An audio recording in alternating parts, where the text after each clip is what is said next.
আজকে তোমাদের শোনাবো রবীন্দ্রনাথ ঠাকুরের লেখা একটি অন্যতম ছোট গল্প, ইচ্ছা পূরণ।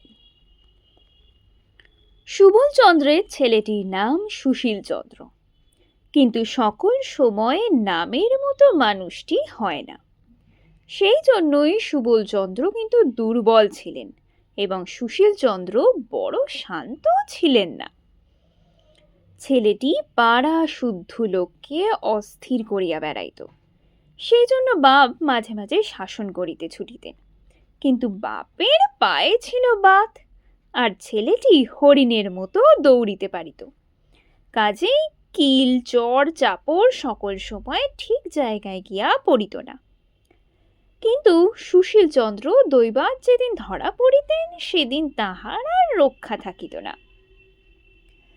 আজ শনিবারের দিনে 2টোর সময় স্কুলের ছুটি ছিল, কিন্তু আজ স্কুলে যাইতে সুশীলের কিছুতেই মন উঠিতেছিল না।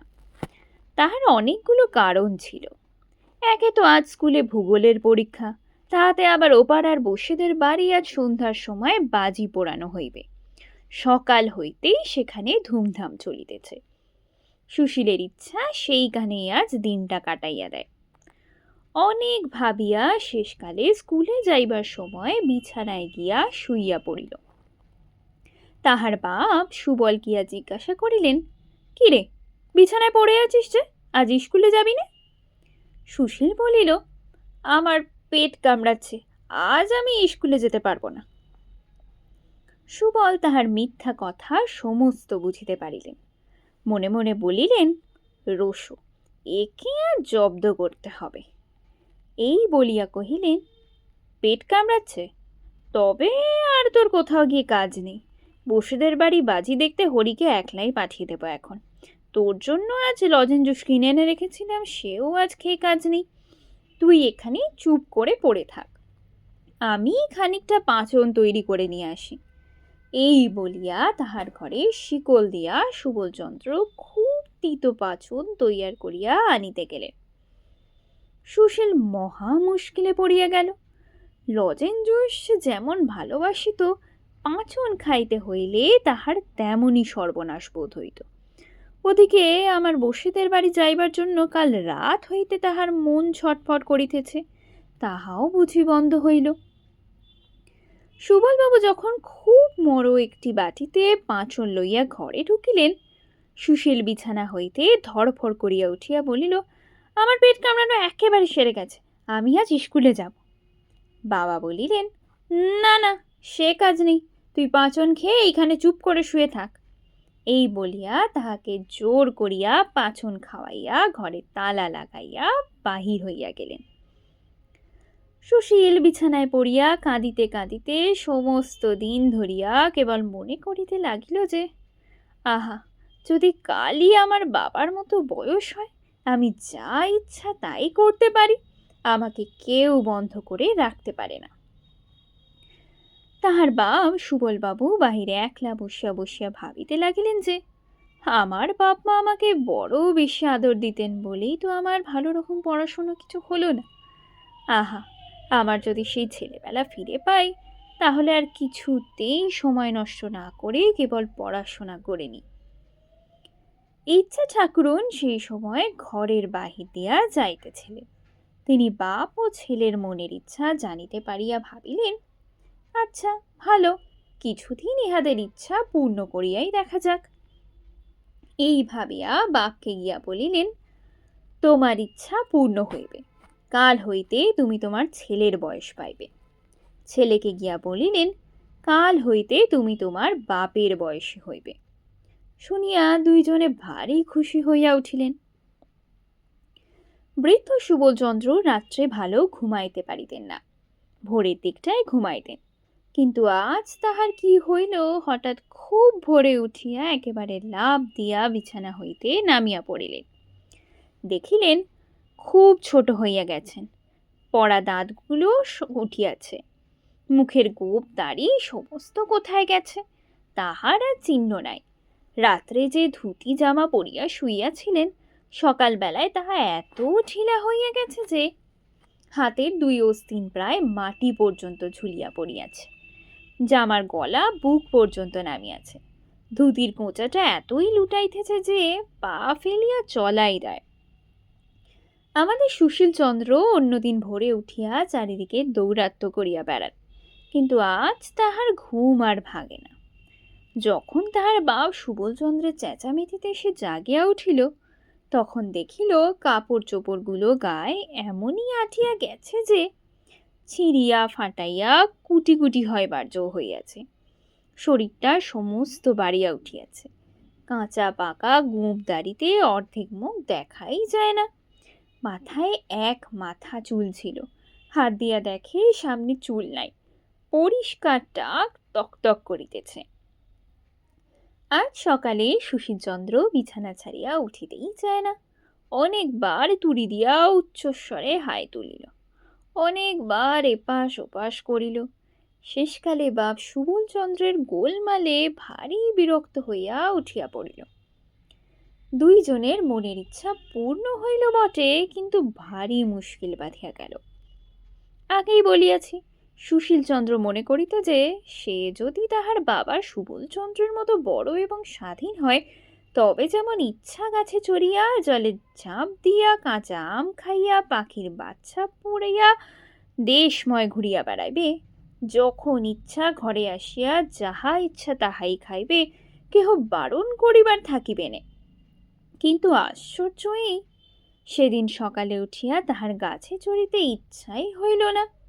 পানা পুকুরটা দেখিয়া তাহার মনে হইল ইহাতে ঝাঁপ দিলেই আমার কাঁপুনি দিয়া জ্বর আসবে।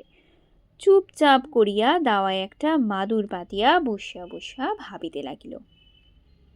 একবার মনে হইল খেলাধুলোগুলো একেবারেই ছাড়িয়ে দেওয়াটা ভালো হয় না, একবার চেষ্টা করিয়াই দেখা যাক। এই ভাবিয়া কাছে একটা আমড়া গাছ ছিল, সেইটাতে উঠিবার জন্য অনেক রকম চেষ্টা করিল। কাল যে গাছটাতে কাঠবিড়ালির মতো তরতর করিয়া চড়িতে পারত, আজ বুড়ো শরীর লইয়া সে গাছে কিছুতেই উঠিতে পারিল না। নিচেকার একটা কচি ডাল ধরিবা মাত্র সেটা তাহার শরীরের ভারে ভাঙিয়া গেল এবং বুড়ো সুশীল ধপ করিয়া মাটিতে পড়িয়া গেল। কাছে রাস্তা দিয়া লোক চলিতেছিল, তাহারা বুড়োকে ছেলে মানুষের মতো গাছে চড়িতে ও পড়িতে দেখিয়া হাসিয়া অস্থির হইয়া গেল। সুশীলচন্দ্র লজ্জায় মুখ নিচু করিয়া আবার সেই দাওয়ায় মাদুরে আসিয়া বসিল। চাকরকে বলিল, ওরে, বাজার থেকে 1 টাকার লজেন জুস কিনে আন। লজেন জুসের প্রতি সুশীলচন্দ্রের বড় লোভ ছিল, কিন্তু স্কুলের ধারে দোকানে সে রোজ নানা রঙে লজেন জুস সাজানো দেখিত। 2-4 পয়সা যাহা পাইত তাহাতেই লজেন জুস কিনিয়া খাইত। মনে করিত যখন বাবার মতো টাকা হইবে তখন কেবল পকেট ভরিয়া ভরিয়া লজেন জুস কিনিবে এবং খাইবে। আর চাকর 1 টাকায় 1 রাশ লজেন জুস কিনিয়া আনিল। তাহারই একটা লইয়া সে দন্তহীন মুখের মধ্যে পুড়িয়া চুষিতে লাগিল। কিন্তু বুড়ার মুখে ছেলে মানুষের লজেন জুস কিছুতেই ভালো লাগিল না। একবার ভাবিল, এগুলো আমার ছেলে মানুষ বাবাকে খাইয়ে দেওয়া যাক। আমার তখনই মনে হইল, না, কাজ নাই, এত লজেন জুস খাইলে উহার আবার অসুখ করিবে।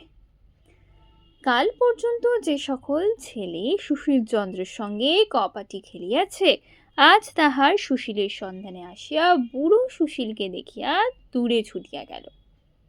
সুশীল ভাবিয়াছিল, বাপের মতো স্বাধীন হইলে তাহার সমস্ত ছেলে বন্ধুদের সঙ্গে সমস্ত দিন ধরিয়া কেবলই ডুডু ডুডু শব্দে কপাটি খেলিয়া বেড়াইবে।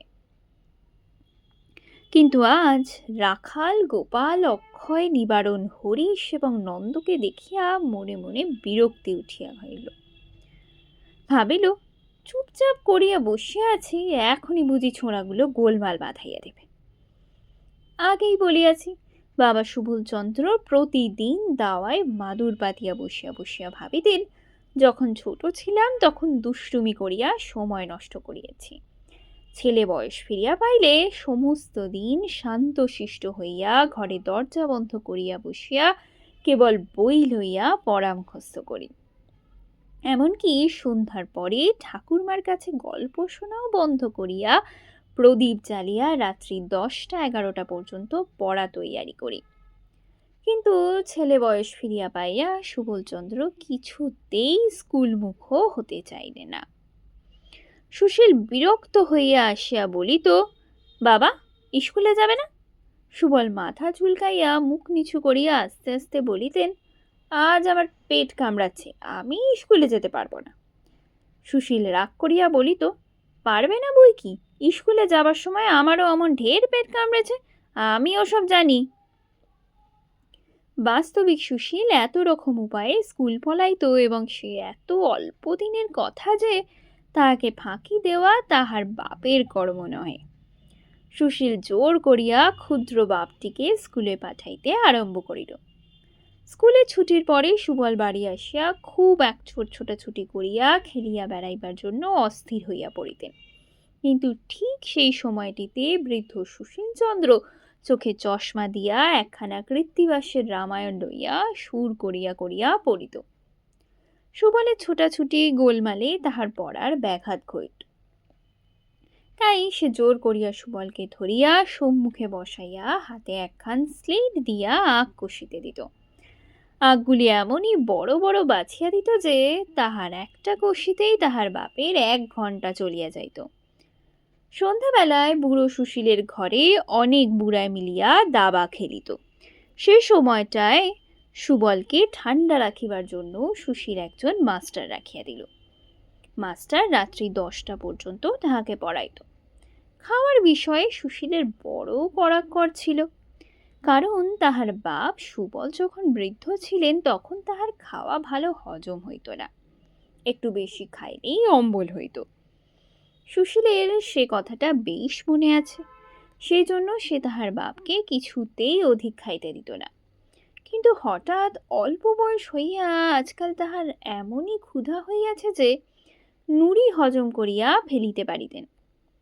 সুশীল তাহাকে যতই অল্প খাইতে দিত, পেটের জ্বালায় তিনি ততই অস্থির হইয়া বেড়াইতেন। শেষকালে রোগা হইয়া শুকাইয়া তাহার সর্বাঙ্গের হাড় বাহির করিয়া ফেলিল। সুশীল ভাবিল শক্ত ব্যাম হইয়াছে, তাই কেবলই ঔষধ গিলাইতে লাগিল। বুড়ো সুশীলের বড় গোল বাঁধিল। সে তাহার পূর্বকালের অভ্যাস মতো যাহা করে তাহাই তাহার সহ্য হয় না। পূর্বে সে পাড়ায় কোথাও যাত্রাগানের খবর পাইলে বাড়ি হইতে পালাইয়া হিমে হোক বৃষ্টিতে হোক সেখানে গিয়া হাজির হইত। আজকাল বুড়ো সুশীল সেই কাজ করিতে গিয়া সর্দি হইয়া, কাশি হইয়া, গায়ে মাথায় ব্যথা হইয়া 3 হপ্তা শয্যাগত হইয়া পড়িতে লাগিল। চিরকাল সে পুকুরে স্নান করিয়া আসিয়াছে, আজও তাহাই করিতে গিয়া হাতের গাঁঠ পায়ের গাঁঠ ফুলিয়া বিষম বাত উপস্থিত হইল। তাহার চিকিৎসা করিতে 6 মাস গেল। তাহার পর হইতে 2 দিন অন্তর সে গরম জলে স্নান করিত, এবং সুবলকেও কিছুতেই পুকুরে স্নান করিতে দিত না। পূর্বেকার অভ্যাস মতো ভুলিয়া তক্তপোষ হইতে সে লাফ দিয়া নামাইতে যায়, আর হাড়গুলো টন টন ঝনঝন করিয়া ওঠে। মুখের মধ্যে আস্ত পান পুড়িয়াই হঠাৎ দেখে দাঁত নাই, পান চিবানো অসাধ্য। ভুলিয়া চিরুনি ব্রাশ রইয়া মাথা আঁচড়াইতে গিয়া দেখে প্রায় সকল মাথাতেই টাক।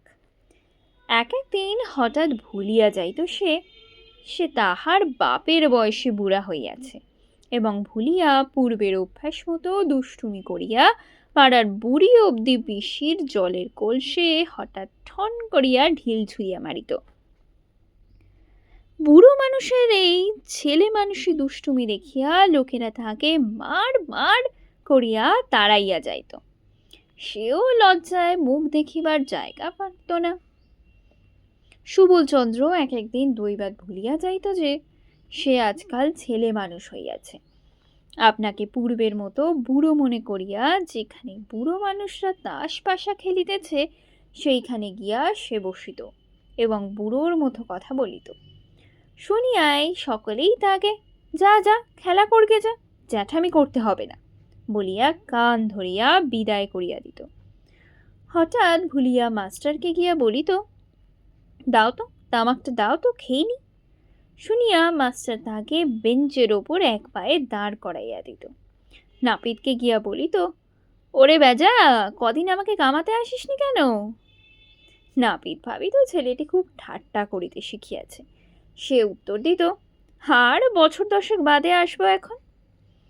আবার এক একদিন তাহার পূর্বের অভ্যাস মতো তাহার ছেলে সুশীলকে গিয়া মারিত। সুশীল ভারী রাগ করিয়া বলিত, পড়াশোনা করে তোমার এই বুদ্ধি হচ্ছে? একরত্তি ছেলে হয়ে বুড়ো মানুষের গায়ে হাত তোলো? অমনি চারিদিক হইতে লোকজন ছুটিয়া আসিয়া কেহ কিল, কেহ চর, কেহ গালি দিতে আরম্ভ করে। তখন সুবল একান্ত মনে প্রার্থনা করিতে লাগিল যে, আহা, যদি আমি আমার ছেলে সুশীলের মতো বুড়ো হই এবং স্বাধীন হই, তাহা হইলে বাঁচিয়া যাই। সুশীল প্রতিদিন জোর হাত করিয়া বলে, হে দেবতা, আমার বাপের মতো আমাকে ছোট করিয়া দাও, মনের সুখে খেলা করিয়া বেড়াই। বাবা যেরকম দুষ্টুমি আরম্ভ করিয়াছেন, উহাকে আর আমি সামলাইতে পারি না। সর্বদা ভাবিয়া অস্থির হইলাম। তখন ইচ্ছা ঠাকুরন আসিয়া বলিলেন, কেমন, তোমাদের সব মিটিয়াছে? তাহারা দুইজনেই গড় হইয়া প্রণাম করিয়া কহিলেন, দোহাই ঠাকুরন, মিটিয়াছে। এখন আমরা যে যাহা ছিলাম আমাদিগকে তাহাই করিয়া দাও। ইচ্ছা ঠাকুরন বলিলেন, আচ্ছা, কাল সকালে উঠিয়া তাহাই হইবে। পরদিন সকালে সুবল পূর্বের মতো বুড়া হইয়া এবং সুশীল ছেলে হইয়া জাগিয়া উঠিলেন। দুজনেরই মনে হইল যে স্বপ্ন হইতে জাগিয়াছি। সুবল গলা ভার করিয়া বলিলেন, সুশীল, ব্যাকরণ মুখস্থ করবে না? সুশীল মাথা চুলকাইতে চুলকাইতে বলিল, বাবা, আমার বই হারিয়ে গেছে।